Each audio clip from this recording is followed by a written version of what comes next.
আসন্ন শারদীয় দুর্গোৎসবকে কেন্দ্র করে সামাজিক দায়বদ্ধতায় সেবামূলক কাজ অব্যাহত রয়েছে। এমনই সেবামূলক কাজে সামিল হল আগরতলা রোটারি ক্লাব এবং ত্রিপুরা গ্রামীণ ব্যাংক।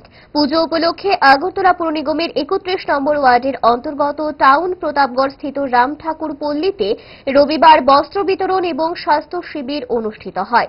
এই অনুষ্ঠানে উপস্থিত ছিলেন রাজ্যসভার সাংসদ রাজীব ভট্টাচার্য, স্থানীয় কর্পোরেটর, রোটারি ক্লাব এবং ত্রিপুরা গ্রামীণ ব্যাংকের আধিকারিক সহ অন্যান্যরা।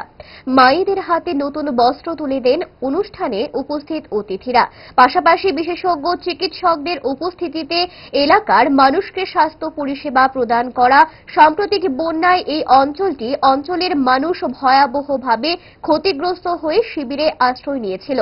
দিনের বস্ত্র বিতরণ অনুষ্ঠান এবং স্বাস্থ্য শিবিরকে ঘিরে এলাকাবাসী দারুণ খুশি।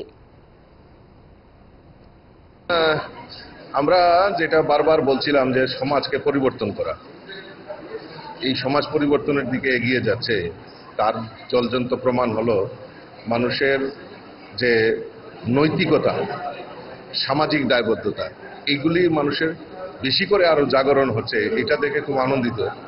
আজকে ব্যতিক্রমীয় যায়নি, আমাদের রোটারি ক্লাব এবং গ্রামীণ ব্যাংকের সহযোগিতায় 31 নম্বর ওয়ার্ডে আমাদের বস্ত্র বিতরণ দুস্থদের মধ্যে, এবং তার পাশাপাশি একটা হেলথ ক্যাম্প। আপনারা জানেন যে ভয়াবহ বন্যার সময় এই 31 নম্বর ওয়ার্ডের রাম ঠাকুর পল্লী এবং আমাদের বাঁধের সংলগ্ন কিছু জায়গায় মানুষ ক্ষতিগ্রস্ত হয়েছে, শরণার্থী হয়েছিল।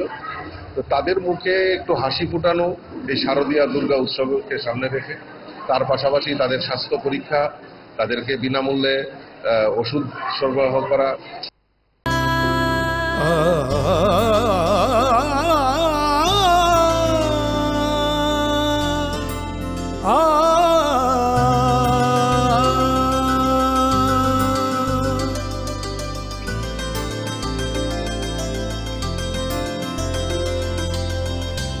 স্বর্ণকমল জুয়েলার্স, আপনার চেয়ে আপন।